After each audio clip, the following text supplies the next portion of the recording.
감기는 흔한 질병이지만 의외로 잘 모르는 부분도 많은데요. 이 날씨가 추워지면서 점점 더 기승을 부리는 감기에 대해서 전문가와 함께 자세히 살펴보겠습니다. H+ 양지병원 가정의학과 유태호 과장 전화 연결되었습니다. 안녕하십니까? 네, 안녕하세요. 네. 자, 날씨가 쌀쌀해지니까 감기 걸리시는 분들이 늘어나고 있습니다, 주변에. 유독 감기 잘 걸리는 분들이 있거든요. 이게 체질이 따로 있습니까? 감기에 잘 걸리는 체질이 따로 있는 것 같지는 않습니다만, 예. 담배를 피우거나 개인 위생이 또는 생활 습관이 좋지 않은 분들, 또는 다양한 이유로 면역력이 약한 분들이 감기에 잘 걸리는 것 같습니다.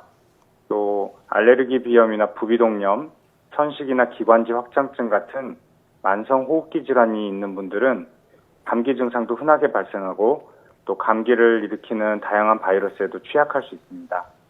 네, 이 감기도 목감기, 코감기, 몸살 감기 등 증상이 꽤 다양한데요. 이 증상에 따라서 먹어야 하는 약도 다른 거죠? 네, 그렇습니다. 감기는 원칙적으로 증상을 개선시키는 대중적 치료가 원칙입니다. 인플루엔자 바이러스로 인한 독감의 경우에는 항바이러스제를 복용해야 하고요. 독감이 아닌 일반적인 감기 증상에는 목 통증, 콧물, 코막힘, 기침 등 증상 발생이 했을 때 각각 증상을 해소할 수 있는 적절한 약을 처방받아서 복용하시면 됩니다. 증상에 따라서 적절한 약을 먹어야 되는데, 근데 감기 기운 느껴지면은 병원 찾는 것보다도 그냥 급한 대로 종합감기약 드시는 분들이 많거든요. 이게 어떻습니까? 효과가 더 있을까요? 네, 종합감기약에는 여러 증상들의 효과 있는 성분들이 소량씩 섞여 있습니다. 그래서 가벼운 증상에는 효능을 볼 수 있는데 증상이 심하거나 또는 감기가 아닌 다른 원인이 동반되어 있을 때는 별 효과 없이 증상이 악화되기도 하고요. 또 부작용을 겪을 수도 있습니다. 네, 증상이 심할 경우에는 그럼 종합감기약을 의지하면 안 될 텐데 콧물이 흐른다든가 기침이 조금 나면요. 이 감기 증상이 심해지기 전에 미리 약을 알아서 처방을 해서 먹기도 하는데요. 이게 도움이 될까요? 보통 여러 번 비슷한 증상이 반복되는 분들, 또 한 번 증상이 시작되면 꼭 그 증상이 악화돼서 고생하시는 분들은 그 경험이 있기 때문에 증상 초기부터 약을 복용하는 것이 좋을 것 같습니다. 반대로 또 면역력이 좋고 스스로 잘 이겨내는 분들은 약을 먼저 복용하는 것보다는 물과 다양한 영양소 섭취를 하면서 개인 위생, 온도, 습도 이렇게 주변 환경에 신경 쓰면서 며칠간 증상을 지켜보는 것도 괜찮을 것 같습니다. 무조건 약을 먹기보다는 자신의 건강 상태를 파악하고서 결정을 하는 게 좋겠군요. 자, 그런가 하면은 만 2살 미만 영유아에게 약국에서 파는 종합감기약을 먹이지 마라 이런 얘기가 있던데 이게 왜 그런 걸까요? 만 2세 미만 영유아들은 증상이 감기처럼 보이더라도 원인은 전혀 다른 병인 경우가 있습니다. 예. 그래서 증상만 보고서 감기라고 생각하고 약을 복용하는 것은 잘못된 판단일 수 있고요.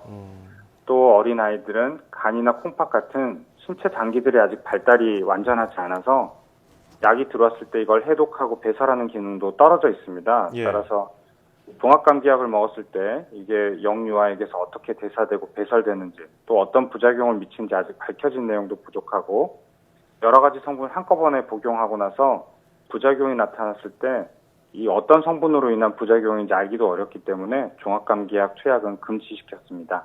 네. 그런가 하면 해마다 독감 예방 접종을 하곤 하는데요. 그런데 독감 예방 접종을 했는데도 불구하고 나는 왜 감기에 걸리는 것이냐 이렇게 호소하시는 분들도 있습니다. 이유가 뭔지 좀 명쾌하게 설명을 해주시죠. 네, 겨울이 되면 병원 와서도 그런 질문 많이 하시는데요. 독감과 일반 감기는 원인이 다른데 그 증상이 비슷하기 때문에 많이 혼동하시는 것 같습니다. 독감 예방 접종은 매년 유행이 예측된 인플루엔자 바이러스에 대한 예방접종이라서 신종플루를 예로 생각하시면 쉬울 것 같습니다. 독감에 걸리면 생명이 위독하기 때문에 이를 예방하기 위해서 미리 예방접종을 하는 것이고요. 독감이 아닌 흔히 말하는 감기는 인플루엔자가 아닌 여러 가지 다양한 바이러스에 의해서도 발생할 수 있고요. 네네. 비염이나 축농증 또는 세균성 인후염 등 이런 다양한 원인들에 의해서 콧물, 코막힘, 발열, 인후통 이런 다양한 감기 증상들이 생길 수 있습니다.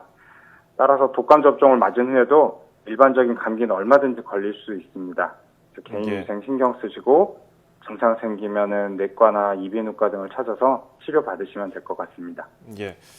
자, 감기 걸렸을 때 또 민간요법 이용하시는 분들 많은데요. 소금물로 입을 헹구거나 코 세척을 해주는 게 일반적으로 가장 많은데 이게 실제로 효과가 있습니까?